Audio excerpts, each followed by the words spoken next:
Greetings, fellow armchair Imagineers. BlueDragonFive here with another thrilling installment of Disney Debates, Defunct Edition. That's right, we're going a little off-brand with for our showcase rounds this fine evening in honor of our special guest and our overall love of Defunctland, the YouTube channel.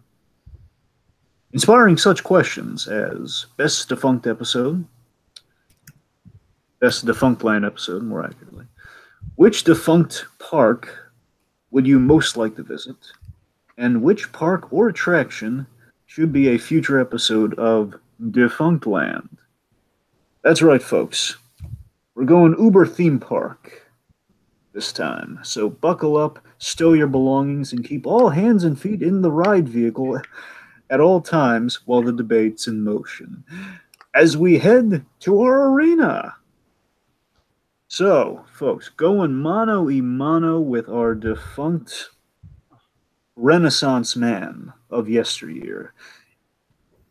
In this corner, you thought he was repainted or slight. You thought he was repainted or reworked with screens. But make no mistake, nothing but Hamlindigo and audio animatronic wonder. It's Tiki! That's right, and I've got a new hat. Tiki with a hat, like all right. Dragon, do you like my hat? I asked you a question. It's kind of silly. I don't know. It's okay. Everyone at work likes it, sir. Don't judge me. I was saying it's all the brim's all messed up. It looks kind of silly. You're right. The brim is kind of messed up. Aside from that, it looks nice, but I don't know. I wouldn't go like saying it's the best hat ever. But you know, it's. I like this hat. Shut It's up. a nice hat. It's an okay hat. It's not setting the world on fire. It's okay. Anyway, and in this corner, our special visitor and challenger from a bygone era. He brought the noise. Now he's brought defunct. It's oh boy! Somebody stack the deck. It's Ace. What an intro! I'm glad I didn't have to do my own intro there. Well, never worry about an intro when you're here, when you're fighting. But on this, not gonna leave him out in the cold here. Joining me at the bench today, it's Jacob Wire. Hello, everybody. Strap yourselves in for one wild ride. All right, so again, let's take an opportunity to welcome Ace, a newcomer to Disney Debates, Defunct Edition. So, Ace, tell folks about yourself. Where do you hail from? How do you tie into all this crazy defunct land talk? So, I've been following Defunctland since the first episode. It came up in my suggested because I watch a lot of those Disney sort of videos, so I've been following it for a while. I joined the Discord, and then I reached out to Kevin at one point about if he needed more help, and he was like, I wanted to see some of your work. I had some old Disney articles I never published, going through different old attractions. So I sent those to him, and then I started writing episodes and doing research for him. And now here I am. Huh. All right. Well, we appreciate your fine work. Thanks. I've had a couple episodes out so far. One comes out this Thursday, I believe, and then a couple more in the future. Would you like to shout any out in particular? So the main ones I've worked on are the Space Mountain Disneyland Paris ones, part 1 and 2. Astroworld. I did a bit for the first Defunct TV episode. Those are the big ones so far. The one I'm really excited about is this week's, but I won't get too into it because it hasn't come out yet, of course. But it's the one I first worked on, but it's such a big episode, it took a lot longer to produce than the others. All right. By chance, Really excited. I don't want you to say any more. Let me ask you this: by chance, was the Defunct TV episode, was that Bear in the Big Blue House by chance, or is that something else? No, that was the Bear in the Big Blue House episode. How coincidental. We actually spoke to Bear in the Big Blue House himself recently. Oh, nice. Yeah. All right. Okay.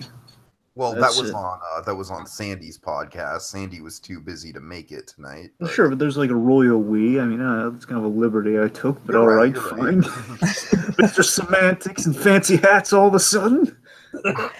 I know, randomly I'm just throwing in like, hey, look at my hat. That's corrupting your wholesome charm, Tiki. I don't trust that hat. I saw what happened to Frank Miller. He put on a hat and look what happened to him. Oh, be wary of that hat, Tiki. Be wary of it. All right. Don't call it and don't call it Doris. Unless it can sing beautifully. Okay, don't call it Doris. Past the hat. All right, move past the hat. All right, folks, quick little refresher for our guest as well as kind of anyone playing the home game. Okay, folks, goes as simple as this. We got 3 rounds, which means 3 questions. After we go back and forth here, after we establish who's going first, we go the kind of back and forth like this. We go reveal, and our opening statement, which establishes kind of the what and why of things, kind of what our guys have picked here and why and what's good about it. Then they will fight it out. At the end of 3 rounds, we will introduce the dreaded coin or the coin. If you want to kind of make it all nice and kind of eerie and ominous. And of course, it's an optional segment of our little humble game show here, where by all means, completely optional. You do not have to do this, but if you opt for the coin, you can flip it. If it lands on heads, you gain a point. If it lands on tails, you risk losing a point. Simple as that. So at the end of 3 rounds, again in the established order, I will present that to both of our competitors. If they're feeling lucky, punk, then they'll do it. If not, safer, or a missed opportunity in life. Who knows? And of course, my other little co-host on the podium here, Art to do too. He graces us with his lovely little singing voice. That means the round is over. He is the bell, which means I've heard enough, which means Jacob has also heard enough. He and I will confer, and then a vote will be cast.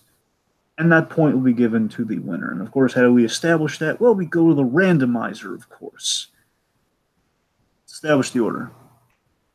There's an alphabetical order, like the decks at Vegas. You want to make sure it's completely random. And yes, so that's our established order, correct? Yep. Tiki, followed by our challenger, Ace. Okay, gentlemen, before we move on, let me get verbal confirmation here. Do both of you gentlemen understand the rules as I have explained them here this fine evening? Yep. Okay, verbal confirmation. That suffice to you, Jacob? Sounds good to me. I love how official we're being. Well, it's kind of the equivalent of kind of touching gloves in a debate capacity. It's like, yes, I do say so, yes. All right. Okay. But Dr. Connors, do you concur? Okay. All right.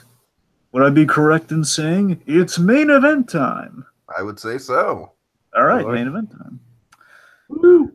All right, let's start off. Okay, guys. Ready for round 1? Good. All right. So, what is the best episode to date? I want to be very clear with that. To date of Defunctland, the series. What I want to hear from, let's establish who has what's it. Tiki, what did you pick? I got Son of Beast. Son of Beast. I believe Phil Collins' alternative title for his song, Son of Man. Anyway. Son of Beast, I'm just a roller coaster. See why he went with Son of Man, folks. Just not nearly as catchy. Son of Beast. Well, technically, Tarzan was kind of Son of Beast. Well, I don't know. Let's not get into the semantics. Okay. All right. Ace, what did you pick? I went with Disneyland Paris' Space Mountain. Space Mountain. Okay, and then again, guys, let me just reiterate this before we get into the opening statements. What I want to hear specifically in this round, I'm really looking for, I really want you to do in your opening statements as well, is recap the episode, like basically sell me and the folks at home and Jacob on the episode. You recap it. You recap the sell points. You know, really just kind of paint the picture. Like, you know, basically like sell us on, like, if you're gonna watch one episode of Defunct, if you're gonna like, what's your maybe not like the very first one, if you're gonna like watch kind of the best of the best of the best of Defunctland, where are we starting? You know, what's the go to? What's the highest recommendation that you gentlemen can make? Like, what is the hands down best episode of Defunctland, the series to date? All right. So, Tiki. Yo, so the Beast was, or Son of Beast was the very first roller coaster that Kevin actually covered. And this was a very exciting turning point in the series. It led to really exciting episodes like the Tomb Raider ride, also the Action Park episode. It was a big turning point into like, okay, like we're going to focus more on just like extinct Disney attractions. We're going to focus on kind of like a broader spectrum of defunct amusement park attractions. And what I love about this, kind of my selling point for this, and I'll make it short and then I'll get into kind of like some of the details as we get further into the debate. What I love about this this episode is that for something as simple as a roller coaster, basically a contraption that relies on gravity to get you from point A to point B in a thrilling way, Son of Beast has such a saga behind it. It has such a crazy, like, it's got a bizarro legacy behind it where so many things went wrong, and yet it leaves this kind of towering metaphorical shadow over the park in some ways. And that's what I love about the episode. That's what I love about it, is that the episode very much captures the hype and the media train that Son of Beast attracted when it first opened, versus just the way that the coaster kind of spattered out and absolutely failed, and literally like the loop was removed, and you know, like all these crazy things, and all these it's a saga. It's a saga of wood and steel, and that's the best way I can put it. A saga of wood and steel. And basically, I love it for that, and I love it for basically being the point where it opened the door for more non-Disney stuff to be covered on the show. Okay, Ace, whenever you're ready. So I went with Space Mountain for a few reasons. One, it was my favorite episode, partially because it was the first episode that was published that I worked on. So that was sort of a part to me that was like, hey, look, this is my work. This is me. So that was a huge part of it. And that's why I'd recommend it to anyone, because it's sort of something that I had my hand on. Another big advantage or thing that really helped with this episode was it was Disneyland Paris. It was an international park. It really opened that sort of sense, and we saw, you know, Nar Dreamland come from this, and all those other sorts of episodes. I really liked how in depth this was. Right, it had two parts, and both parts were together and on their own. You know, you could watch part one, which went into the history of Disneyland Paris, or you could watch part two, which went into Space Mountain and its beginning, its end, its demise, its part or mission one into mission two, and why that happened and what happened after that because of the Walt Disney Studios Paris. So this episode to me really just brought that producing of the episodes to the next level, having it be two parts that really needed two parts, but that separation was exactly where it needed to be, that they were their own episodes without feeling that, oh, it's just being split into two parts to have it on 2 different weeks. And yeah. Okay, well, first of all, Judge, we need to get a ruling on this. I don't necessarily think it's fair. Like, Ace, with all due respect, you are absolutely right that I won't use the two-parter thing against you, and you are absolutely right that the Space Mountain episode works on its own apart from the Euro Disneyland episode. But can the judges concur that we can't really count the two-parter quality of this? Like, we're specifically looking at just the Space Mountain episode. All right, I'm One, I wish we had this conversation a little earlier, but okay, let's see. Okay, what do you think, Jacob? I think it should be based on the merit of the Disneyland Paris. I mean, that's what he said his his pick was, and to be fair to Tiki, he only picked one himself. It should only limit it to the Disneyland All right, we'll limit it to one. Just Ace, pick which one you want. Part 2, Space Mountain specifically. Okay. Okay, we're all settled. Are we all good? We all settled? It's more to be it's just more to be fair to Tiki, so he doesn't have absolutely. like 2 episodes leveraged against him. Yeah. Okay, well, Ace, like I said, I'm absolutely not going to throw the whole like, oh, well, yours is just part way, because I agree, man. I do agree. Yours does stand on your own, but here's the thing.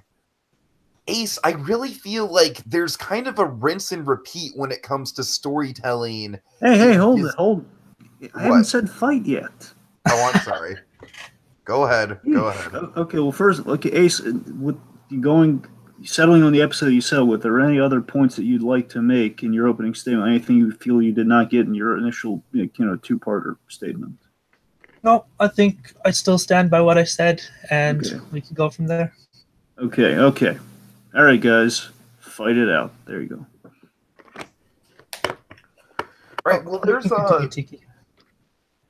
there's a bit of a rinse and repeat quality to storytelling when it comes to Disney attractions, and for me, one of the things this really reminds me of is, like, we've seen the same type of thing over and over again where it's like, hey, it was going to be like a giant pavilion with all these different attractions in it, and then it got kind of scaled down into one attraction.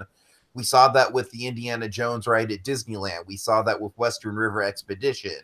I'm not saying all of these have been Defunctland episodes. I'm just saying, like, as a seasoned Disney historian, it's kind of like I know this story already. And here's the thing, like I said, I really do think that with Son of Beast, structurally, I feel like Son of Beast is a lot more intense. It's got a lot more of a driving momentum to it. To me, Ace, again, with all due respect, you've kind of put me in this bad position where I have to talk bad about your own work, so I apologize for that. But with all due respect, Ace, I feel like one of my criticisms with the Space Mountain episode is the fact that it spends a little bit too much time hyping up how awesome Earth to the Moon was, and not enough time getting into exactly why the changes that happened and why the changes that happened just did not sit right. Because basically, if you chalk it up, like, Son of Beast was a disaster from the get-go. Son of Beast was a media machine that just lit on fire and just ran and burned out for 8 goddamn years. And the whole time, it was just this crazy saga. Whereas Space Mountain, I just feel like the story of Space Mountain is, it was brilliant, and then it got a little less brilliant.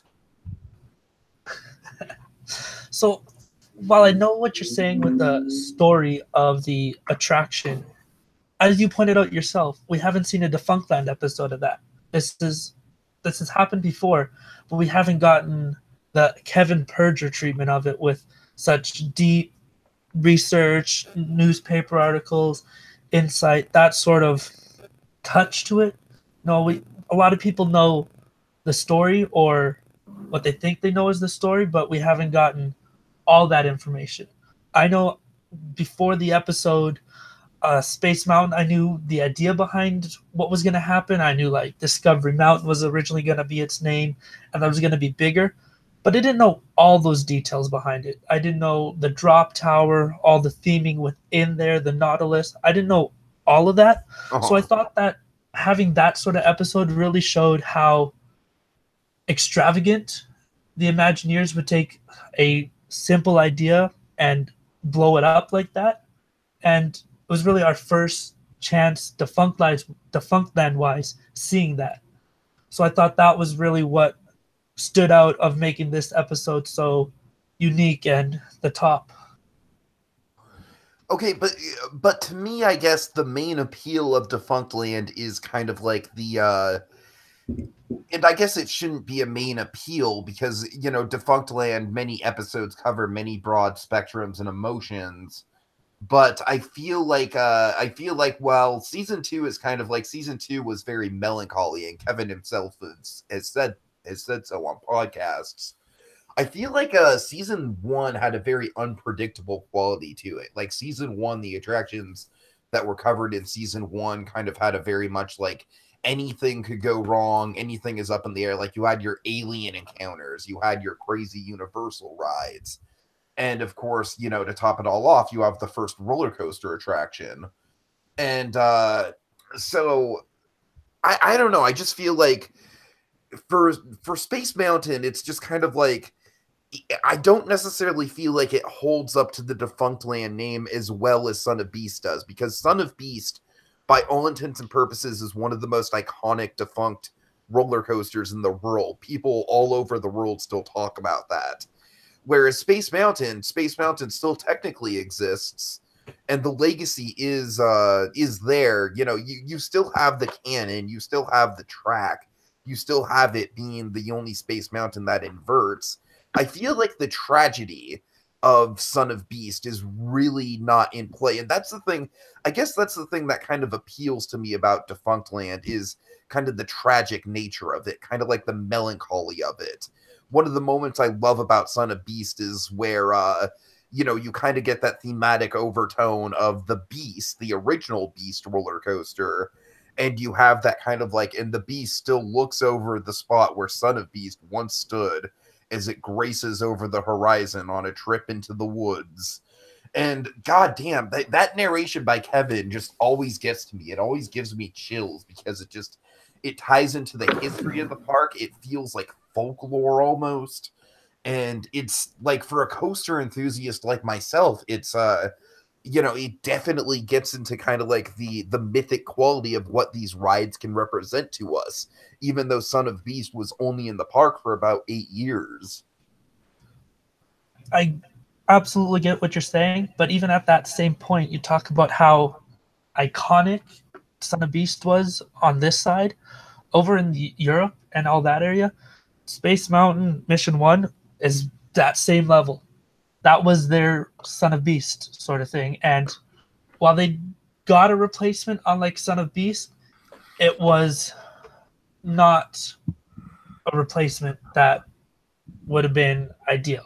Like it would have been the same as if they just took it away to some of those people. You go to Disneyland Paris, you ask people, it's not what they want. They'd be just as okay with no Space Mountain, some of them. So while I see what you mean with the legacy, there's that same sort of thing over there.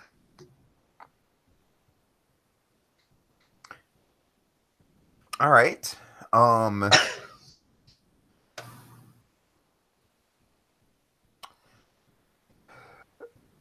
I feel like that was just kind of a well-fought debate, Dragon. I feel like we should call it. Thank you. I'm like, I concur. I have nothing more to add. I feel like we both had good arguments. Yeah. All right. Jacob, how you feeling about this round? Both definitely a well-fought round. Both about very interesting points to why one episode was better than the other. I mean, All right. how extensive should I go into my analysis? I mean, yeah, like highlight some pros and cons if you'd be so kind. No, I will go into preface saying this. Like, today was like my first time ever watching any of these episodes, and I've only watched just a few of them. So forgive me if I'm not like entirely aware of the Defunctland catalog. Sure, but based on the fights, Jacob, even if you haven't seen it, it's based on the fights. I know you've seen them. I'm just saying you saw them freshly, so you don't need to know every little crevice of it. But anyway, keep going. Okay, so they both raised some very interesting points against one another. Like, Tiki brought in the whole folklore of the beast, whereas Ace brought the whole history and entire unique history of and Jules Verne inspirations of the Space Mountain. They both raised excellent counterpoints against each other. Though honestly, I do feel I mean, Tiki's arguments did have some more weight against some of them, but where they faltered in some places. Whereas Ace, I mean, he sometimes struggled to keep up, but definitely held up near the end, where he brought up that excellent point of the Space Mountain basically being Son of Baby and having the same effect as Son of Beast did. All right. Okay, I got. Okay, let me get my little. Let me chime in here. Okay, here's my ruling. So, yes, it was very well fought. I did notice. Definitely kind of like a learn from round one type around here. You both fought very well and very interesting strategies you're kind of coming from here. So, of course, very strong choices. And again, having watched the episodes, I would also say, again, very strong choices of episodes, too. I feel, of course, big surprise. I think I found that Ace had kind of an insider knowledge, one might say. I felt Ace was very well spoken on the matter. I wonder why. I tried to pull it back. No. That's fine. Here's what I'm saying. Okay, so I feel looking at the question as specifically looking at the episode, I feel Tiki remained a little bit more on point about it as an episode, and basically why it's kind of the best episode and kind of how it made him feel and everything, kind of basically kind of really hitting the whole the tragedy, the undercurrent of tone, and the of course the memorable ending, the legacy of it all. He's hitting those points, and here's the. I mean, I love there was this great moment in the debate where Ace kind of had Tiki gobsmacked, and it was great. And when they had him gobsmacked, I mean, for him, again, part of me wants to give it to Ace here, but at the end of the day, I'm going to give the point to Tiki because Ace, and this is something to learn from for the next rounds here, but I mean, you had a fantastic defense. I mean, like an ironclad defense, but your offense, I really heard you say nothing really, detrimental to Son of Beast. I just heard like a staunch defense of the qualities of Space Mountain, and it's kind of like an opinionated sort of. It's kind of the same thing, but for the diehard Space Mountain fans, I didn't quite, It's a good defense, but again, I need some knocks against Son of Beast. I just, it's the whole like, oh no, believe me, this episode is so much better than Son of Beast, and I'll tell you why. I didn't hear enough of that. So, my honest opinion, I like the Space Mountain episode better myself, and funnily enough, Son of Beast is actually in my home state. Well, they both just to give both videos props here. I'd recommend people check them out. They both have fantastic. Again, the atmosphere and how these videos start are really kind of they both have excellent hooks, especially your Son of Beast at the top. But I mean, Space Mountain as well. Space Mountain has kind of the majesty of it, where Son of Beast has the intrigue. So it's kind of like they both have an interesting flavor there. So anyway, so round one, point goes Tiki. All right. It's funny because had I chosen first in projects, like in episodes, and no knock Tiki, if I would have chose the same one, I would have chose Son of Beast first too. Really? Yeah. So once you chose it, I was like, ooh, what's number two? Nice. Ace, I appreciate that. It's nice representing one of the best parts of my state, Tiki. All right. Okay, ready for round two? Yeah. Round two is, which defunct park would you most like to visit? So, let's establish who has what. Tiki, what do you have? I've got the Pacific Ocean Park, which ran in Santa Monica, California from the late 50s to the early 60s. Ace, what did you have? I have Six Flags Astroworld, which ran from the late 1960s until 2005. Okay, so guys, just to reiterate, of course, which extinct slash, again, to use the accurate word, defunct park would you want to go back and visit? Which, like, you go back in time, you want to visit this park when it's in full swing. Like, which it's kind of like a have a penny, make a wish sort of around here. So I want you to go with that. So that's what you really got to sell me and Jacob on, and then the kind of the viewing audience on in the in the opening statement, like, kind of sell us on the nostalgia, but I'll sell us on, like, sell us a ticket to this park, essentially. Like, that's what I really want to hear in the opening statements. And of course, the rounds, and again, a little constructive. Again, just when you get into the fight, again, don't lay in the cut, guys. You just got to really, make your, make your statements. Don't be afraid. By all means, we all love these parks, but you got to get those digs in there. You got to argue why it's, why it's like the one. If you could only visit one of these parks, which one you have to go to. All right. All right. So Tiki, start us off with an opening statement. Sure. When you're ready. So Pacific Ocean Park was known as the Disneyland of boardwalks. And believe it or not, for a whole summer, it actually beat Disneyland's attendance, the summer of 1958. And this was, of course, the summer before Disneyland got the 3 record-breaking rides in the Submarine Voyage, Matterhorn, and the monorail. Now, Pacific Ocean Park is super fascinating to me because it's got one linear theme to it. It's got a nautical kind of King Neptune theme, and you see that all throughout. You see that in the iconic opening section of the park, as you see in that postcard where there's the King Neptune statue with the seahorse archway. Now, basically, the park opens where everyone has to walk through this walkthrough display, essentially a fun house that welcomes you into King Neptune's kingdom before exiting out into the pier. Once you're in the pier, it's just this whole crazy freaking wonderland of different, it's like a boardwalk, but it's Disneyland, and it's fascinating to me.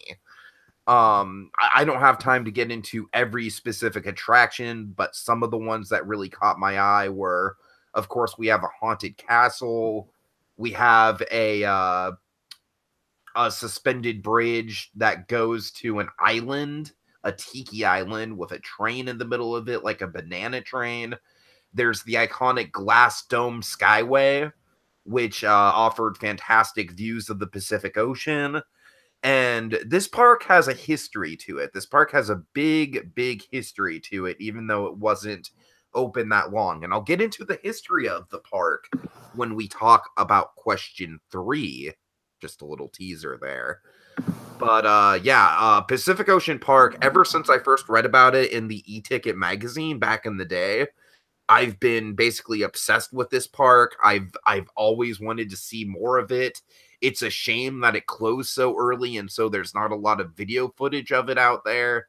But my God, if I were to go and visit any defunct park, this would be it. It's like the jewel of boardwalk parks.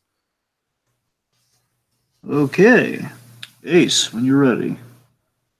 So I chose Astroworld, and had we done this debate a month and a half ago or so, my answer would have been totally different. But since then, I did the research and wrote the script for the Astroworld episode on Defunctland, and that completely changed my view of the park. This Six Flags park was like no other. It had the themed lands, it had some iconic roller coasters, it had different sort of history from the very beginning of the park all the way to the end that really made it stand out from the rest. It's that sort of Six Flags park that didn't feel like a Six Flags park. It was that next step above the rest of them. It really feels like it was a Six Flags park that was built for anyone and everyone. You go to some of them and they're coaster heavy, whereas this one had the coasters, but then it had the kids rides and the little kid area for the Bugs Bunny. So sorry, Looney Tunes, not just Bugs Bunny. So to me, this park felt like a superior, not only just the superior Six Flags park, but one of the most superior defunct parks there is. Okay. All right, guys. Fight it out. Remember, no holds barred here. And basically, the safety belts are off on this round, guys. Just, go nuts. Ace, I've got 3 words for you, buddy. Location, location, location. Just the fact that Pacific Ocean Park overlooks the Pacific Ocean alone, and it's like a Disneyland quality experience that rivaled Disneyland back in the day. I mean, my God, just that alone. Now, Astroworld is definitely interesting, Ace. And however, the location of being right across the street from a football stadium with the Astrodome, I've experienced that same type of thing with Six Flags, or not Six Flags, I'm sorry, with California Great America being right across the street from the 49ers stadium. Let me tell you, kind of a traffic nightmare in retrospect. However, I digress. I won't take that away from you. The big thing that I have to kind of point out with your argument, Ace, is I feel like even calling Astroworld a Six Flags park in general is a little bit of a fallacy, because the defunct part of Astroworld really did start back in when Six Flags bought it out. Because here's the interesting thing about Astroworld is that Astroworld is like, there's other Six Flags parks that were in Astroworld's position that were these kind of unique, kind of off the grade kind of parks. And I actually have one, Ace. I have Six Flags Discovery Kingdom, which is another park that I could very much point to as being this kind of like weird kind of subsect of the Six Flags chain. So the thing with Astroworld to me versus Pacific Ocean Park is Astroworld was open a lot longer, therefore many more people got to experience it. Pacific Ocean Park, I feel like it was a glimmer of time. You know what I mean? It was like a twinkle of twilight in time, and not many people actually experienced it in this earth. So I feel like it would be more of an honor to visit Pacific Ocean Park. It would be more of a privilege to visit Pacific Ocean Park, because Pacific Ocean Park was open for less than a decade, whereas Six Flags Astroworld was open for a number of decades. Okay, so a few things. First, you talk about location. Yes, a location probably wasn't ideal for Astroworld. Absolutely. However, it did have some advantages. It was right off the highway, much like Disneyland, so easy to get there. And then your location is a pier. That's a traffic nightmare. One way on, one way off. I consider that a lot more of a nightmare than being across from a football stadium. Ace, it's the thematic immersion. You have to walk through King Neptune to get in and out of the park. That's the whole point. Still the location. A pier's pretty bad location, if you ask me. All right. Next, you talk about how it's a Six Flags park, but not really. So the park was only open for about 7 years, I believe, 7 or 8 years, and then it was bought by Six Flags. It was then still open for 30 years after Six Flags bought it. That's a big difference, and I would consider it more a Six Flags park than not, considering how it was open for more than 3 times as long as a Six Flags park than not a Six Flags park. Okay. That still doesn't change the fact that I think Pacific Ocean Park is far more immersive, because like I said, we have the whole Pacific Ocean Park has one running theme to it, which is the nautical of it all. We've got the pirates, we've got the mermaids, we've got the tropical islands, we've got kind of like the faux submarine voyage. We've got the like I said, the sky gliders with the glass tubes. It's such a cohesive experience to me. Whereas Astroworld, to me, the problem with Astroworld is that it kind of just spits up everywhere. It's like, oh, here's a theme, and here's a theme, and here's a theme. And I don't know, it's interesting for sure, and there's definitely a good collection of attractions in there. I just think Pacific Ocean Park as a park, like, I have dreams about visiting Pacific Ocean Park, of just because of like how tied together the whole park would feel. Just all the nautical elements kind of like vibing into each other, all the rides being themed to the nautical parts, the highly immersive, the highly immersive dark rides that at the time rivaled Disney. It really does fascinate me. And like I said, Ace, many people had the chance to visit Six Flags Astroworld.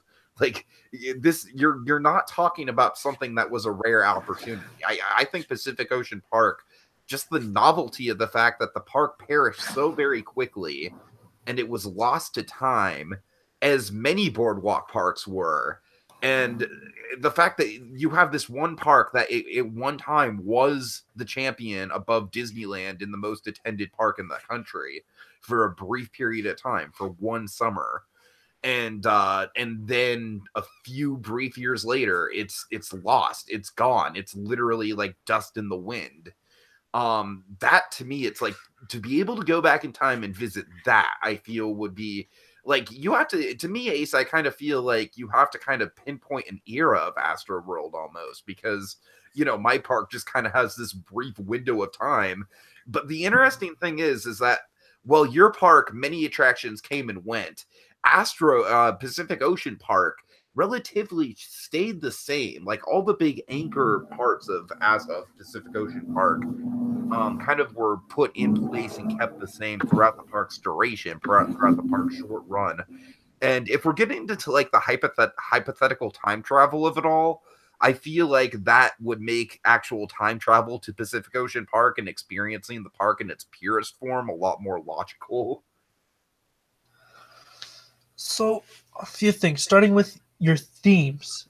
Yeah, there's themes throughout the park, but how is that any different from Disney Park or a Universal Park? There's theme, because Main there's Street. one cohesive theme running throughout the whole park instead of a collection of themes. Oh, yeah, but no. If you look at Disneyland, now, I'm not saying that Astroworld is themed better than Disneyland. That's not what I mean here. But there's Frontierland and then Critter Country. Those aren't a cohesive theme at all. How's that any different than having a Nottingham Village beside Oriental Corner at Astroworld?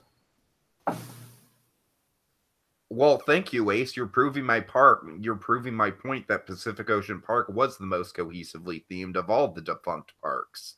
Thank you. You're doing a great job of that. What I'm saying is that you're saying that themes were just thrown all around this park.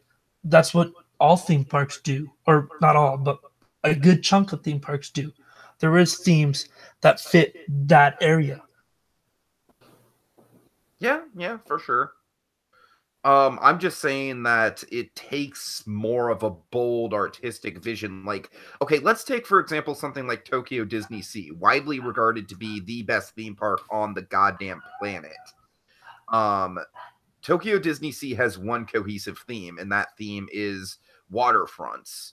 That theme is, again, kind of much like Pacific Ocean Park, oddly enough. It's got kind of this nautical aesthetic going on.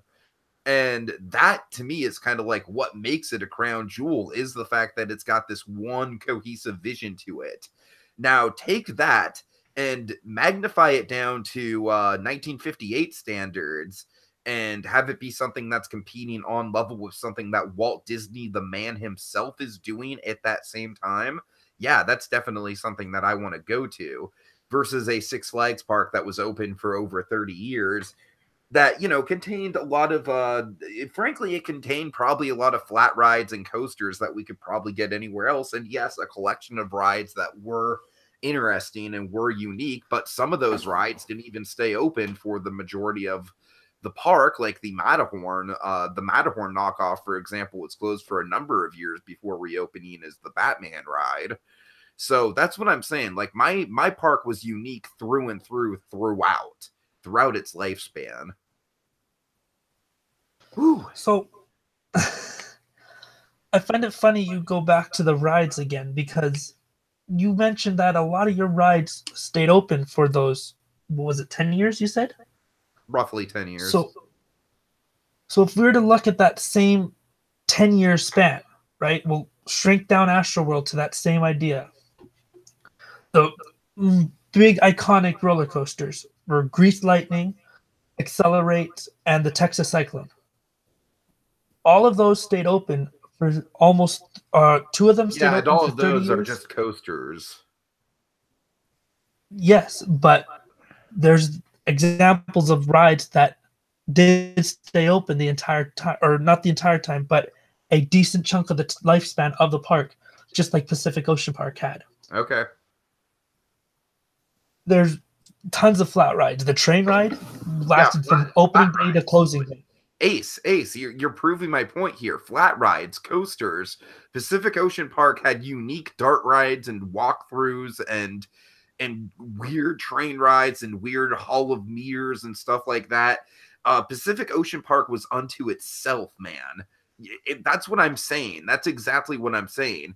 Astro World might have been a great Six Flags park, but at the heart of it, it was a freaking Six Flags park. And it was the third one in Texas, Ace. The third one in... Well, I know it was technically the second one in Texas, but... but... All right. Let's see. All right, guys. Well fought. Jacob, how you feeling about this round? Both of them brought very interesting aspects.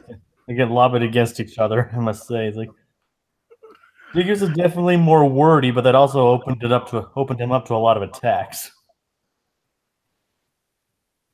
Yeah.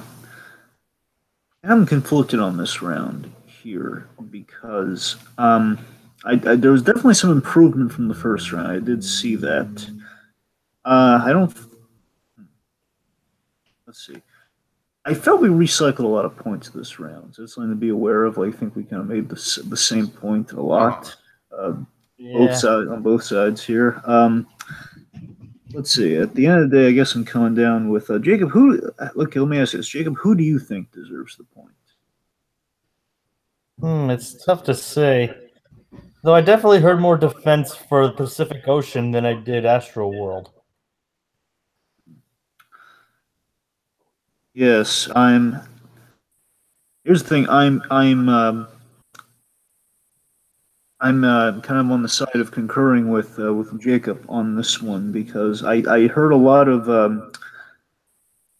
one. I think Tiki was fitting into kind of the whole kind of selling me on Pacific Ocean Park. Astro World had a lot of good stuff going for it.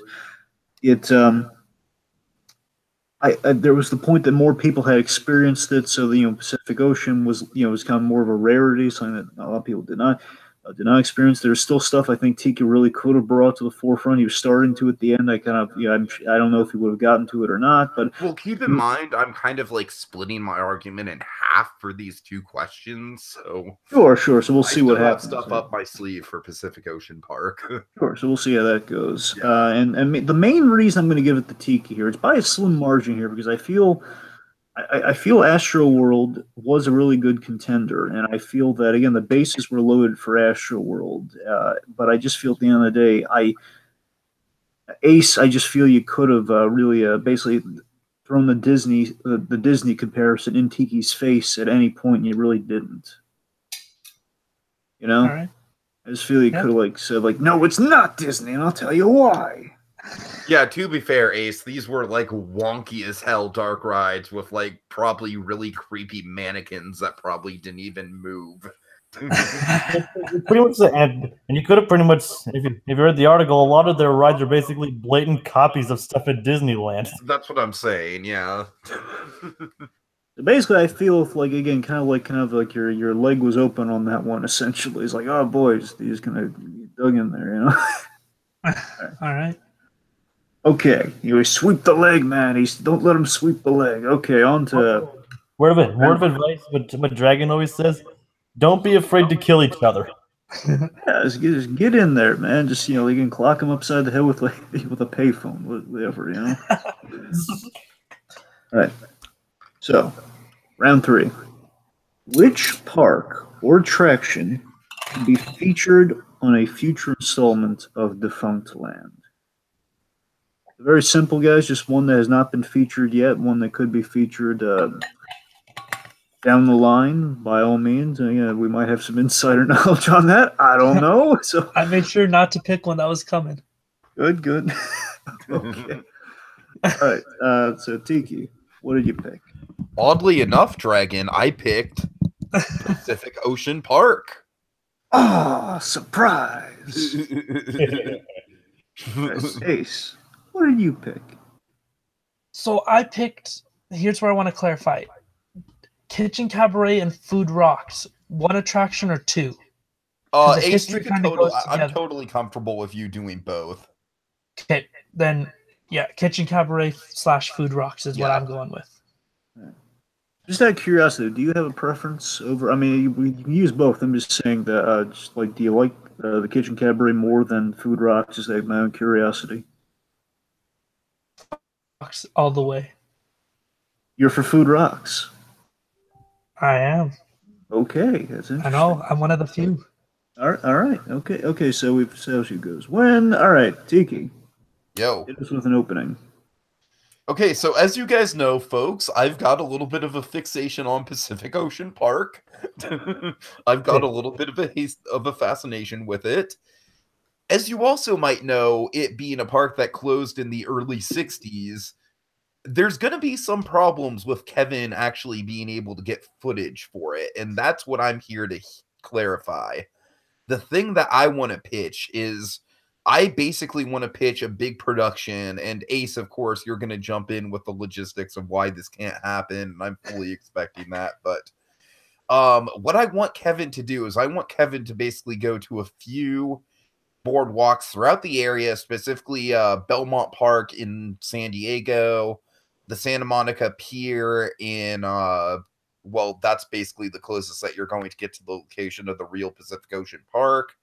And then also the Santa Cruz Beach Boardwalk, which is going to have the Disney type rides. And essentially, this Defunctland is going to talk about the legacy of Pacific Ocean Park. It's going to talk about how Pacific Ocean Park, even though it was short-lived, left a legacy that still felt with attractions like the Cave Train Adventure at Santa Cruz Beach Boardwalk, with iconic attractions such as the Pepto-Bismol Pink Giant Dipper at the Belmont Park at San Diego. It's going to really tell the story, importantly, of the legacy of Pacific Ocean Park and the downfall of Pacific Ocean Park. And also the fact that from the ashes of Pacific Ocean Park, literally from the ruins of POP, came the birth of surfing and the birth of, not surfing, but the birth of skateboarding. Because the Z-Boys who lived in Dogtown, who lived in Venice Beach, this was very near Pacific Ocean Park, they used to surf under the very ruins of Pacific Ocean Park, under the very piers. And this was before they discovered skateboarding. So you can work all that in there. You can work in kind of like the cultural impact, the cultural history. You can still go to the ruins of Pacific Ocean Park and film it. And there very much is kind of like a high quality kind of road trip style episode that you can make out of this. And more importantly, Kevin has never covered boardwalks. And I feel like that's something that's it's a theme park genre that unto itself is almost kind of dying. And in Defunctland terminology, Pacific Ocean Park is probably one of the most iconic ones that you just straight up cannot visit anymore. It ceases to be. It's gone. And so I'm saying, like, throughout observation of other boardwalks, we can really kind of get a picture of what Pacific Ocean Park was. And I feel like that'd be a unique element, a unique take on Defunctland that we haven't seen yet, that would kind of, much like both of our Best Defunctland episode arguments did, would open the door to future things. Oh, I'm out of breath. Ace, please, by all means. Man, that was a lot of words. Yes, Tiki, it All was. right. So I went with Kitchen Cabaret / Food Rocks for one reason and one reason only: the history. To me, the history of these attractions sort of not only describes early Epcot, but describes Epcot and Disney World in general. Even going as far as describing Eisner's mindset, which is, again, another big theme you see throughout the Funkland episodes is, well, thanks, Eisner. Look at what he did this time. So between Kitchen Cabaret and Food Rocks, that combined history is something that I believe would make an incredible episode. Okay. Try to keep it a little shorter than Tiki. All right, that's perfectly all right. I'm legitimately embarrassed at how long I went. I'm sorry. Okay, so we'll take his turn the color of a Coke machine. Let's fight it out. Ace, I'm gonna let you get get your first punch in. What digs do you have against Pacific Ocean Park as a topic? Well, you know what I'm going for first? Footage. So even with something like Astroworld, the amount of research I had to do to find the simplest videos of anything from that park, and that park's been closed 13 years now, to go back and try and find anything from that time period will be impossible. But like I said, I'm not saying you go and find anything. I'm saying you create something new. Yes, and what you're saying with that is, oof, I don't know how that's gonna happen. That means that Kevin would have to fly out there for this episode to get footage to use in 15 to 20-second clips to then Road fly back. trip. Road trip for this? That's what crowdfunding is for, Ace. So you want him to crowdfund an entire episode on a park that lasted for less than 10 years where research would be very hard to find. Yep. Oh, just saying, I would not want Kevin to ask me to write this episode. I would stop writing Defunctland episodes before I wrote this one. Oh, man. Well, I guess here's the thing, Ace. Your episode literally sounds like every other Defunctland episode that I've ever watched, ever. Ever. Wait, hold it. Ever. What's that noise? Wait, hold on a second, guys. Tiki, say something. Never have I ever liked food rocks. Okay, I think it's passed. I think we're good. Wait. All right, Tiki, you might want to go out and come back in. Are you sure it's me? All right, let's. All right, say shout out Just Giggle It real quick. Well, folks, if you love comedy, then go to the fine folks at Just Giggle It. Yeah, because they have Harley Quinn and the Joker versus the real world. They have Watching You. They have their self-titled sketch comedy show of the same name. It's great stuff. Oh my god. All right, I think it's passed. I think we're good. There was a little mic reverberation, so I mean, I think now it's gone. So I think we should be okay. All right. Okay. Anyway, so you were saying I just don't like food rocks, man. Food rocks is an insult to the Tiki Room. So I want to take it back just half a step there. What you're saying is this sounds like any other Defunctland episode ever. Yep. And here's where it's not. So this was located in the Land Pavilion. And Kevin hasn't covered the Land Pavilion before. So this opens up the door to go through that entire history of what it should have been, what it could have been, the former sponsor, how that didn't work, how Kraft came in and sponsored it. But so we get all Living that. with the Land is still there, and Living with the Land is still very much vintage Epcot. Absolutely, but the whole Land Pavilion was going to be something entirely different. And once that changed, then we got Kitchen Cabaret. So he would go through the entire history of what the Land Pavilion was going to be, how Tony Baxter designed this entirely beautiful glass pyramid structure. The sponsor left, Kraft came in, entire thing changed. We got Living with the Land, Kitchen Cabaret. From there, Kitchen Cabaret then becomes Food Rocks to modernize it. Sure, that works. 10 years go by. Then it closes. Food Rock closes in favor of Soarin', which makes sense. But then you find out that it didn't entirely close. They needed the pre-show area to be the Soarin' queue. So they closed that area, and behind a wall within the Soarin' queue, the Food Rocks theater sat abandoned for 10 years before it closed to become a bathroom. And even the history of just that theater still being there and knowing it's still there while going through the Soarin' queue is something that I just find incredible. Well, you know what I find incredible, Ace? old, What? outdated theme parks that nobody really cares about. Oh, And Kevin spending way too much money to go on a trip for an episode that'll probably get like less than the average number of Defunctland episode views. It sounds like such a great idea now that I'm laying it out now. yeah. All right, so obviously Ace wins, right?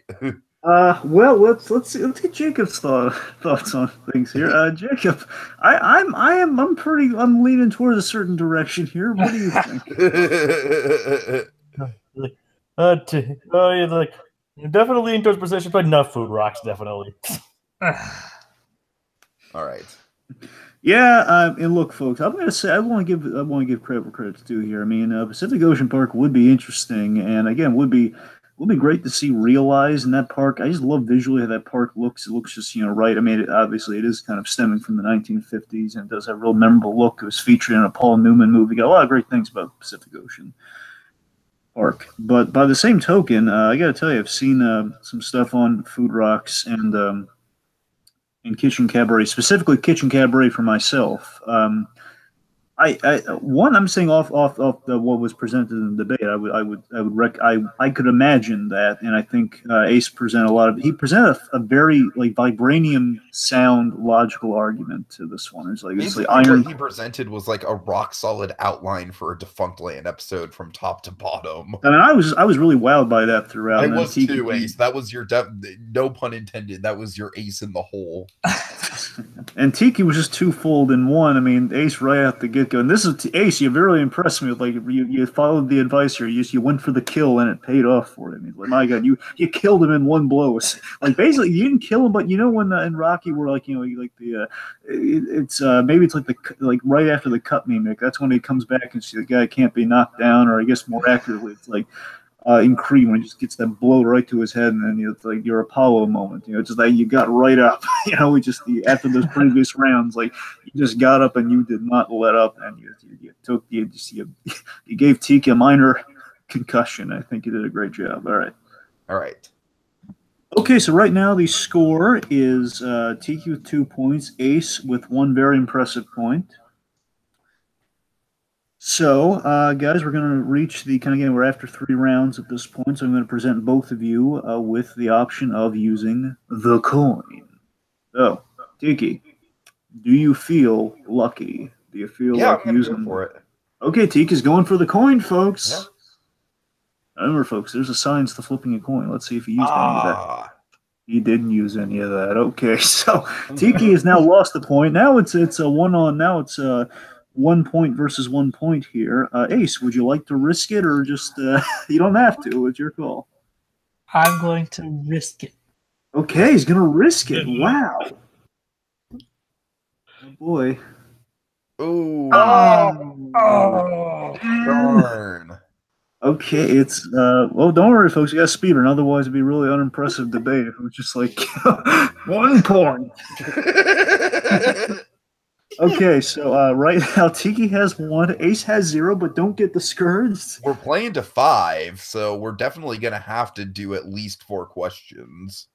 Yes. So, all right, it should be fun. All right, you guys ready? Yeah. Yep. Okay, of course, a little refresher, the speed round, folks. It goes 30 seconds, followed by a 15-second rebuttal. Basically get any things you want to say against your guy. Again, basically use the time as you want, by all means. Just, if you go first, I imagine you want to say your stuff before you're refuting the other guy. But again, it's your call entirely. Whoever speaks first goes first. All right? Of course, the time starts when you start speaking, and 30 seconds followed by a 15-second rebuttal. So... Okay, first question. There's a holdover from last time. It's theme park related, so I figured it'd be appropriate. Which Pixar character, in honor of the Incredicoaster, which Pixar character is coaster worthy? Ooh. Who should get a coaster next, essentially, of the Pixar characters? Good question. Ooh, yeah. Crush from Finding Nemo. Crush already has a coaster. Oh, you're right. Disneyland Paris. Yeah. And we'll take that one off the table then. Okay. I'm gonna go with Sully. Ooh. Tiki has picked Sully. Interesting. All right, AC boy, what you got for us? Oh, I will go with Wally. Nice. Ooh, okay. Wally, two excellent characters. Both, Right. oh, never mind. I was about to, never mind. Those. Okay. All right. So again, Tiki, whenever you start speaking, then of course, 30 seconds on the clock. Okay. So James P. Sullivan is one of the biggest badasses in all of Pixar. He's celebrated. He's a jock with the heart of the gold. Everyone loves him. But more importantly, Sully can be the mascot, the ambassador, the person that makes happen one of the biggest IP-based attractions that we've ever wanted to see happen in any Pixar-based equivalent, and that is the Monsters, Inc. door coaster. The Sully door coaster is what needs to happen. So now's my rebuttal, right? Well, no, No, now you have 30. So I might get. It's basically like the main question is only a lot shorter. All right. So Wally, space themed. You can have a whole lot of fun with this. I'm going with that. They take this coaster and they finally do something not standard for Disney in a launch coaster and rock and roller coaster, or the standard dark ride with Space Mountain or Big Thunder Mountain. I'm proposing they use the technology of a swinging coaster, much like the Bat was, to bring Wally into that actual natural movement that we could see. So you're saying that Wally is going to be a launch coaster into space, a la Space Mountain. Yeah, okay. I understand the swinging element makes it more unique, but the Monsters, Inc. door coaster is something that just has needed to happen for decades. No, Wally wouldn't be a launch coaster. It would be a natural swinging coaster going up the lift hill, building up the story, and then going through that natural motion. And with a door coaster, how would that even work? How would you theme it so that it made it feel like, were they against the doors or are they on the doors? Wow. Okay, this is a really interesting one here. I feel Ace got a very impressive second wind. Jacob, how you leaning towards this one? I feel like if Tiki had built up like his concept of it more, he would have had a stronger argument other than like the door coaster needs to happen. That's basically all he said regarding his actual ride. And for the rebuttal, he basically just said basically just tagged it as Space Mountain without really going into many details. I'm going to concur. I'm going to concur to a point with Jacob here, where I feel that Tiki's 15 seconds didn't feel as groundbreaking as his initial 30, and that he basically, again, he really sold me on the door coaster. I'm so in favor of that idea. That's amazing. But Ace just hit him with the logistics so well, and he had kind of a laid out intent with the Wally coaster. I mean, again, didn't have the zeal of the door coaster. By the same token, I just feel Ace utilized his time better than Tiki did. So I'm giving Ace a point, which ties it yet again. So 1-1 right now. We're definitely playing the next 4. But then even if we have a tie, then we'll have like an alternative break glass, like 6th final question. Are you prepared for that, Dragon? Of course I'm prepared for that. Okay. All right. Okay. Okay, ready for the next one? Yeah. Yep. Right. See, I'm just figuring out my order of all my questions here. Just trying to pick. Okay, I have an interesting one. All right, now I gotta describe this question before you guys make your picks here. So don't go lightning fast until I explain exactly what I'm looking for here. Okay. Okay. Okay. All right. All right. Which Disney attraction? I'm sorry? I was just saying, what's that noise? I thought I heard something again. Yeah, I think Tiki's. I swear to God, guys, I don't think it's me. I don't know. Well, we'll see. We'll see how it goes anyway. All right. Which Disney attraction emphasis should disappear in a Thanos snap? Now, what I'm looking for here is, I mean, like from the dramatic storytelling instance, like not one that you don't like. I'm talking about like which Disney attraction, like if it like disappeared in a Thanos snap, would just if it disappeared, what would leave it? Basically, what's kind of the I don't want to go. Okay, Dragon, I have a question. Yes. Do landmarks without technical attractions in them count, like castles? Ooh. I'm saying if the things on the, you know what? Just I'll I'll allow it. Just again, just like, make sure view it as an attraction. Like when you say that, you mean like an attraction. People will go here and they can visit the thing as an attraction like that. Yeah. If we look at it that way, then sure, okay, it can be attraction or a landmark, but it has to be one you can like interact with. Though. That's kind of the rule. You have to be able to like walk into it or something.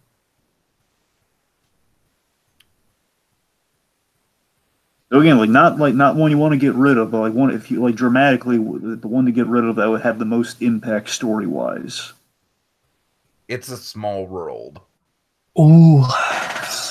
Okay. I'm Pirates of the Caribbean. Oh. All right, Tiki's got Small World. Ace has Pirates. All right, Tiki, whenever you're ready. It's a Small World is a prayer for peace, and if Thanos snaps that out of existence, then hope is gone. If Small World is gone, that means we don't have that song. That means we don't have that symbolism. That means we don't have all the representation of all the countries coming together. Chaos would ensue. Now, the thing with Pirates is already kind of divisive. Pirates is already like the movie franchise kind of tainted it, but Small World is vintage Disney through and through. If Pirates of the Caribbean was gone, it'd be over. The last attraction that Walt Disney personally worked on, that attraction would never go. So to have it gone just like would be huge. That attraction is sacred. One of the few untouchables all in all. And I mean, it's a Small World. It's half IPs now. I'm okay with it going.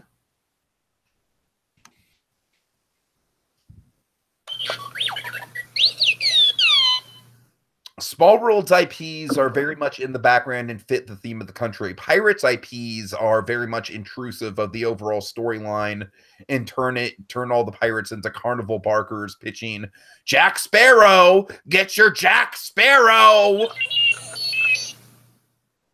It's funny that you mentioned that Small World IPs fit in because on your Sorcerers of Print, or not your Sorcerers, your So You Want to Be an Imagineer podcast this week, you talked about how Woody and kind of just stuck out there with the clip art background behind him. So which one is it? Do IPs fit in or do they kind of stand out awkwardly? I have a rebuttal for that, but I'll save it for after the ruling. All right, Jacob, how you feeling about this one?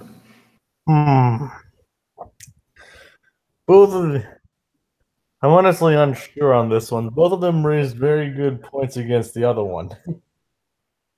Like, which one would be like they both put up like vastly different effects that they would have if they disappeared. Although, if I wanted to speak from personal bias, I would not be upset to see Small World go. Yeah. I fucking love Small World. I don't care. I'm not trying to bring my personal bias in, and I get the message and all that. Don't get me wrong, I am all for world tolerance and all that. Don't get me wrong. It's like I don't. So don't take that as a sign of like I don't want world peace. World peace, what a novel concept. It's kind of bold and played out. It's like, come on, world peace. Do we want that now? Played out. It's like, well, there's no interest in peace. It's all balance, according to Thanos. Like balance over peace. All right. Anyway, okay, so I guess I'm coming down on it again. This is a real even one here. Balance, you should say. Yes, balance. I would. I gotta tell you, I just feel up front, Tiki. I mean, Ace. He really surprised me with the whole the last of Walt Disney's original attractions. But I just feel broadly get more impact from It's a Small World, and I feel Tiki's had a really good pick. And I think he just kind of sold the drama of it right from the outset. And that's kind of what I was looking for, like the dramatic storytelling of it all. And on Pirates again. feel Ace did his due diligence there. But by the same token, it just feels more of like if you, it's like I don't know if it's something that the general public would know. You know, everybody knows it's a small world. It's parodied all the time, like it's a small world, all that. So I'm going to give the point to Tiki. So right now it is 2-1. All right, with 3. So we're back to the status quo before the coin, essentially.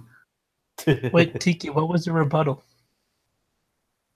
The Woody rebuttal. Tiki, the rebuttal you had. Oh, the Woody rebuttal. In the podcast days, I specifically mentioned that I didn't mind Woody and Jesse being in the attraction in America. That makes sense. I just minded the fact that the America section itself is just like really ugly, bland clip art. So it's not the characters that I have a problem with in that section. It's the background clip art. All right. Anyways. All right. Okay, so 3 points remain here, up for grabs. We're back to the status quo. All right. So speaking of Pixar characters, and speaking of Walt Disney, coincidence, we have a question that has both. Which Pixar film would Walt Disney, the man, be most proud of if he were around today? Coco. Tiki's going Coco on us.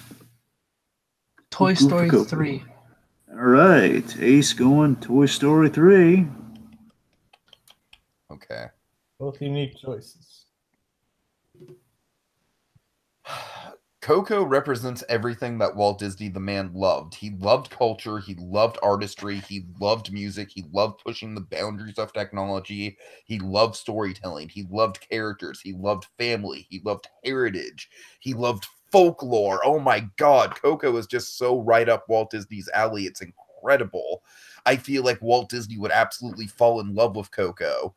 And I'm sorry, Ace, but Walt Disney hated sequels.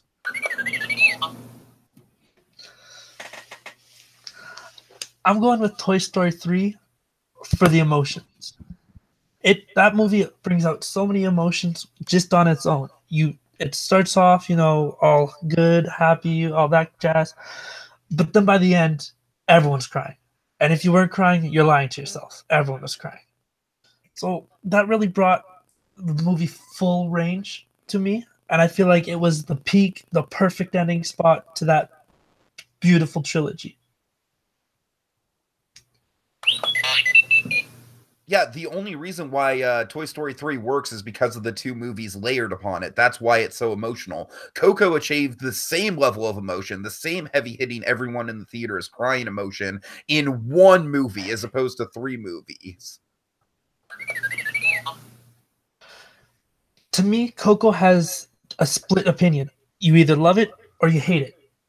You don't see a lot that are on the fence with Toy Story 3. You know everyone felt that same sort of way about it. Now, people feel different because there's a fourth, but looking at that third one specifically... Okay, I really want to meet these people who hate Coco. Oh, really? I know all sorts of people who don't like it. Wouldn't you be afraid of people who hate Coco? Yeah. I don't get why they hate it, but I know... I've seen all sorts of people who don't. I'm sorry, no offense to these people, but I feel bad for them. I agree. Boy, this is an interesting one here. Well, I feel Tiki made some. Oh, Jacob, how are you feeling about this round? I'm undecided. What do you think? I mean, I will say this. Honestly, I think Walt Disney would be proud of both of these. I mean, because even though he hates sequels, as both pointed out, he did love good storytelling, and that's exactly what both of these films have. So the sequel point was kind of moot. But I think that Tiki answered the question more as like which one would be proud of, like the specific reasons why Walt would love Coco more. Yeah, here's where I feel you guys. One, you had excellent different picks, and I think you have the makings of a really good argument here. I feel you guys flirted with that in the right ways, but I think you both were kind of missing like basically the thing to bring it on home that would have like lifted one above the other, and that's why I'm having difficulties picking one over the other here because I wanted to hear Ace make like the Snow White comparison about emotion. I really hope like the whole grumpy cry moment. Basically, I wanted like kind of like something like that, like saying, "Absolutely, there's your evidence. There's your proof." Like a Perry Mason moment of, "Yes, that's why Disney would like it, sequel or no." Like hear that. And Coco Tiki made a good point about being a one-off, and I just feel like I was waiting, I was dying for Tiki to say El Grupo. If he said El Grupo, if he, I don't know if he could have made that point again, that would have made it sing. That would have made it just kind of easily be like you're like okay, checks in the mail, baby. He's done. He's got it. I gotta tell you, I think Tiki said the most, but Ace I think said again. He said some impactful stuff. I'm almost tempted to flip a coin, to be quite honest. But you know what? I'm okay with flipping a coin. Yeah, me too. Oh, okay. Let's flip a coin. Okay. I'll call it one. Tiki, do you want heads or tails? Actually, since Ace is behind, let's have him pick this side. How's that sound, Dragon? All right, Ace. Yeah, pick what do you want.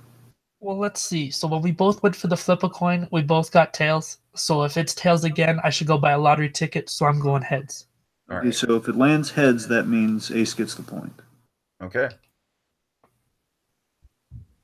Ah. Okay. All right. 2-2.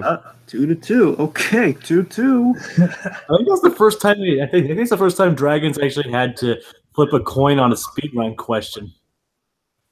It's a tough one. All right. Okay, so it's 2-2 with 2 more questions left, so we could still technically be tied up at the last question. Okay, let's see. It's down to the wire. Yeah. All right. Okay, here we go. Which Disney attraction do either of you gentlemen think is going to be? Which Disney attraction do you think is going to become defunct next? Ooh. Star Tours. That's a good one. Ace has Star Tours. Shit. Oh man. Okay, hold on. Oh, there's a lot of good options.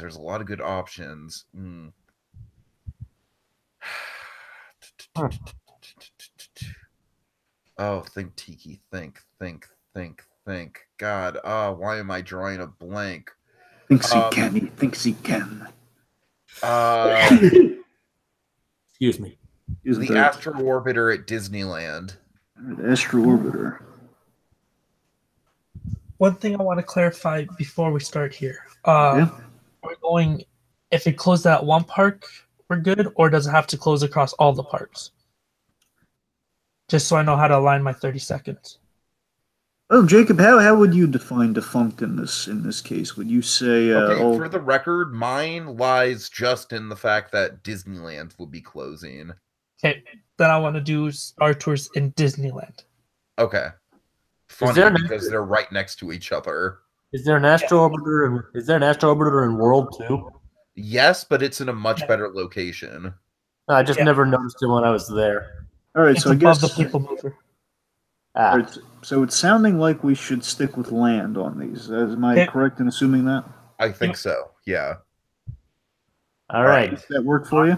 Star Tours and Astro Orbiter in Disneyland. Okay. So Star Tours is going to close next as Star Wars Galaxy Edge opens early 2019 by the sounds of it. And at that point, would it really make sense to have another Star Wars attraction not in the same park, but not in the same land on the other side of the park? To me, that just feels awkward. And there's a lot of attractions that they can either keep the simulator for and use that, or get the simulator and use that huge area for another Omnimover, much like Adventures Through Inner Space, or a whole new attraction. Star Tours was always in an intergalactic airport that wasn't technically in the Star Wars universe until you blast out into the Star Wars universe. So that's how you're going to get the connection into Galaxy's Edge. Also, Star Tours rounds out Tomorrowland's attraction roster nicely, as it's a great kind of in-between attraction with Space Mountain. Lastly, Star Tours is in a very convenient place off to the side, whereas the reason Astro Orbiter needs to close is that it's a giant bottleneck that creates a crowd control nightmare. You mentioned the Astro Orbiter being a bottleneck traffic control nightmare. But even if they get rid of that, the People Mover tracks are still there causing that same bottleneck. All you're doing is making an extra, 4 feet of space? Whereas Star Tours being there just throws that sort of area off, considering with Star Wars Land opening. But like I said, I think at that point you can theme it to where Tomorrowland is a spaceport within the Star Wars universe, and that's how I've always kind of viewed it as. Whereas I just think that, like, just visually, it opens the area up a lot more if you remove Astro Orbiter. Jacob. Again, these are both people. These are both. I've never actually been to Disneyland, so they're using knowledge that I'm entirely unaware of here. So, but based on arguments alone, I would say that both of them did raise pretty good arguments. But, I mean, you did bring up the crowd control problem, but then again, Ace did also bring up the pointlessness of having it up with Galaxy's Edge on the way. All right, here's what I'm coming down on. I personally, I would agree with Astro Orbiter, but just the argument presented, I heard more reasons. I heard more, kind of executive logic from Ace on this one. So I'm giving Ace the point on this one. Okay. So I totally even forgot to bring up the point. With one more point. Yeah, so Ace has... This is sudden death for me, and if I don't get this, then Ace wins. If I get it, then we move into a sudden death tiebreaker. Essentially. Yeah. All right. All right, here's a doozy. All right, guys, this is one that separates the boys from the men. Boys to men. Or that. So, which... Okay. This is a silly one, too, but it's a biggie. Which Disney film do you improve by adding an MCU character, a character from the Marvel Cinematic Universe? You throw him in, you take one of those characters, you put him in any Disney animated Disney Snow film. White and the Seven Dwarfs, put in Baby Groot. And can you just clarify? All right. Well, it's. Do you have anyone in mind? I guess you don't have to, but do you have anyone specific in mind for Groot or? Oh, I'm sorry. Let me redact that. Sorry, let me take that off. Just Groot's in the movie. It's fine. Just Groot's in the movie. No, specifically Baby Groot. Yes, specifically Baby Groot's in the movie. Yes. Sorry. Baby Groot. I'm going with Bambi, and I'll add Rocket Raccoon. Wait, I'm sorry. What movie are you going with? Bambi. Oh, Bambi. Okay. Oh God, Rocket Raccoon and Bambi. Oh, I remember, guys. It's like, which one do you improve by adding these characters? Okay, I got it. I got the perfect pitch. You guys ready? Yeah. Oh God. Okay, so you guys remember that scary ass scene in Snow White where she's running from the demonic trees? Well, Baby Groot is the baby tree in that family, and Baby Groot runs after her, and they form this heartwarming bond before they even get to the cottage. And so Baby Groot is like Snow White's helper, her sidekick, her partner in crime. And then when the dwarves come into the picture, then Baby Groot kind of becomes this thing that Snow White and the Seven Dwarfs can have this parental bond over, much like Baby Groot formed the parental bond in Guardians of the Galaxy Volume 2. Whew.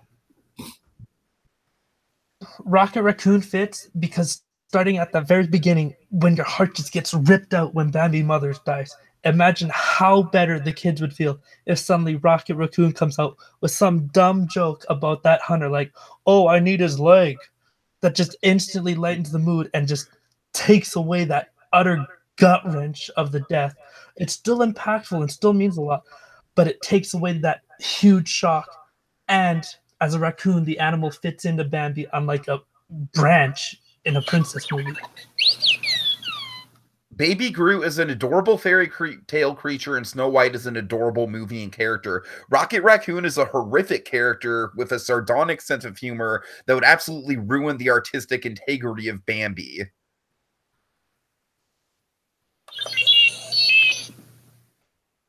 You talk about artistic integrity, but then you throw in a dancing tree into Snow White. Yeah, there was these trees, but none of them moved. They were all there with the lighting effects. Now we're just gonna have a baby tree chasing after her. That's supposed to be cute. At least Rocket Raccoon brings the humor. All right, Jacob, how you feeling about this round? Again, they're definitely both very interesting picks. I'd watch them both, honestly. I think mine is more in the spirit of the original, frankly, but Yeah, but we're making it better. Okay, so Jay, which one gets improved by which of these Guardians characters? honestly, though, I think Ace actually brought more to the improvement. Or I mean, not that it would be improved, but Ace brought up the good point of like, how would Snow White be much different with adding Baby Groot to it? It's like it basically like, okay, there's just suddenly this talking tree.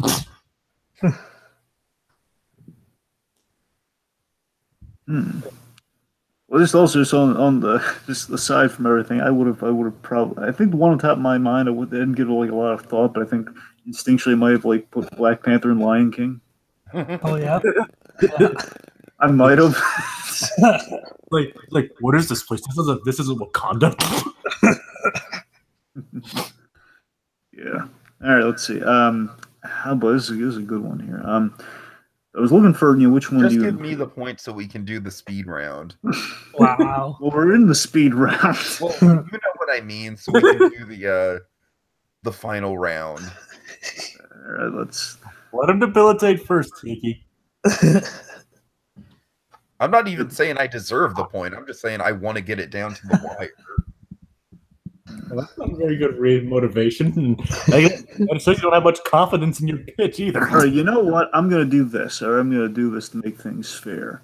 Ace, if you want the challenge of going up against Tiki, if you want, again, like, he's bigger than the coin, man. This is like risking it all. If you want to risk it all and go up against this guy, it's your call, because I'm leaning towards I'm leaning towards Ace here. I'm going to leave it in Ace's hands. Like, Ace, you want to take the money and go home, or do you want to fight for the belt, the imaginary kind of belt, if you will? What is the tiebreaker question themed around? Let's see. Here are the options for the tiebreaker. There's one about attractions, and there's one that's kind of a this or that for between Disney films. What do you? And I'll allow you to pick that too, just to sweeten the deal. All right, you can pick out of those two themes if you want to fight, if you want to face Tiki. So I'm enticing you here. I take them. I'll face Tiki, and we'll do the attractions one. Okay. All right. So Ace volunteers his point. Tiki, which ties it up, and the next point wins. Okay. All right. All right, so here's the question, the attraction-related question here. What attraction, specifically Disney, just to kind of keep the whole banner name alive here, what Disney attraction is... Okay, which Disney attraction is worthy of a biopic? Ooh, wait. You're going to have to clarify this. Basically, like the whole biopic, the biographical film, like, is in. So either, do you mean like the backstory of the movie, like the fictional backstory, or do you mean like the history? Yeah. Well, turning the history into a movie, like turning that into like kind of a Haunted Mansion. Oh, that was my pick. All right. Sorry, Ace, I had to get it when I could. Absolutely. I will go with. Let's do.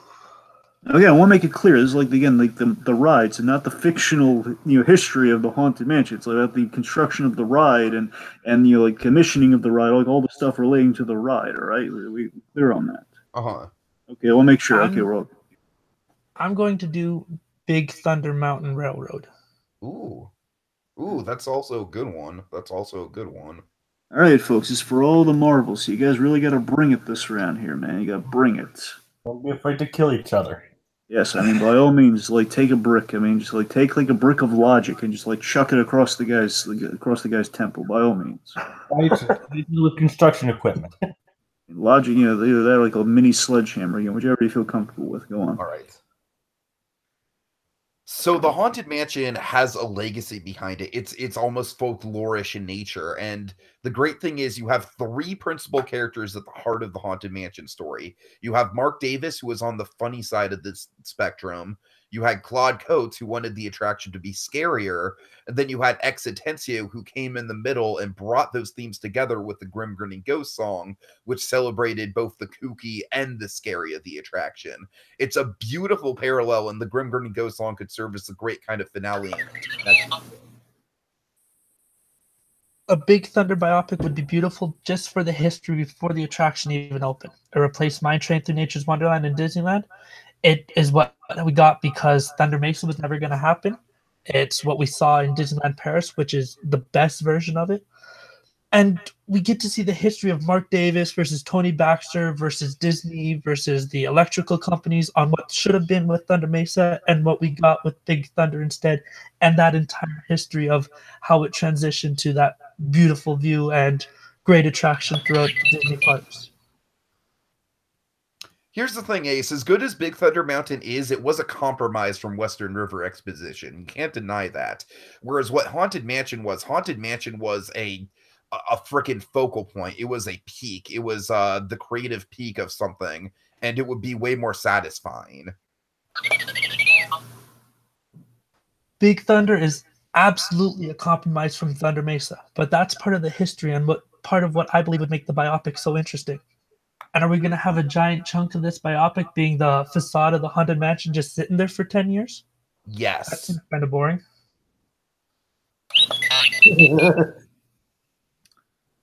All right. That's an interesting one. Jacob, what do you think? They both, I know I keep saying this, and they both did bring up very interesting points about the whole, like, about how their biopics would work. Though, honestly, I do believe Tiki like presented it as more like how it would work, kind of in like a Saving Mr. Banks kind of way. Like, honestly, between the two biopics mentioned, and not just out of personal bias, I would honestly rather go see the one about the Haunted Mansion. I feel Ace had an excellent point, but just watch the mansion just kind of sit there for years. It was a very fun point. That's the whole point. That's part of the drama. It's like people are just going to be standing outside, like, when the heck is this thing going to open? I really don't think that's helping your argument, but let me finish. It was a fun point that Ace that Ace made, and kind of Ace was kind of selling me on the whole, like, it's like a battle between, you know, Mark Davis and Baxter and Disney. It's like it's a free for all over getting this thing done. And again, that sounds interesting to me. I got to tell you, I'd watch both of these, but I got to tell you, I'm inclined to agree with Jacob on this part, where yeah, it is kind of Haunted Mansion does have a Save Mr. Banks zeal to it. Like, it's funny versus scary. It's a very easy emotional kind of debate to get. And it's kind of a very recognizable attraction. Of course, the fusion, basically the fusion of kind of the funny and the scary with Grim Grin and Ghost as kind of your big third act, kind of your focal point, basically the big kind of stuffed Mickey Mouse signing the contract moment from from Save Mr. Banks, essentially. I'm sorry, I guess the better comparisons. Let's go fly a kite. I guess that's the proper comparison. My point is, by a thin margin, I'm giving it to Tiki. So, man. Ace, my friend, this has been one of the most challenging debates I've ever been involved in, and you should be proud for your first time. My God. Let's get my hand for sportsmanship, because he could have walked away with it, folks, but he was gutsy. Woo! As soon as you picked Haunted Mansion, I was like, I don't know what I'm doing. That was the easy one. You didn't even mention anything about the Hatbox Ghost. I thought that was easy. Maybe we can get Guillermo del Toro to direct that. Oh, don't even start. Don't even start. Nah. There's a button in Hollywood that says, like, you ask Guillermo to make this movie, and it ends up on his voice message machine somewhere. And it's like, Okay, what is it? They wanted me to make this movie too. I'll get to it eventually. I'm making Oscar movies here. All right. I'll get to the other potential Oscar movies later. I'm burdened with success. All right. So, Dragon, any final words on the debate? Well, I think we learned a lot, specifically about attractions here tonight, folks. It was very kind of attraction heavy. Even kind of stepped outside the Disney vein a little bit, but I think we brought it home, kind of balanced it out. To quote Thanos, it's all about balance. With kind of our Disney and our kind of Defunctland of all, we want to give a special thanks to our esteemed guest here, to Ace, old AC boy. He joined us and he gave Tiki a run for his money. Challenger extraordinaire, Ace, yeah, Woo! woo! Thanks for having me. It was fun. Almost won. Anything you'd like to plug before we go? Make sure to check out the new Defunctland episode. It's gonna be good. It's easily my favorite. I've already seen it, so it's gonna be a good time. All right, we'll see you next time, folks. Remember, don't just bring the noise, bring defunct. See you next time.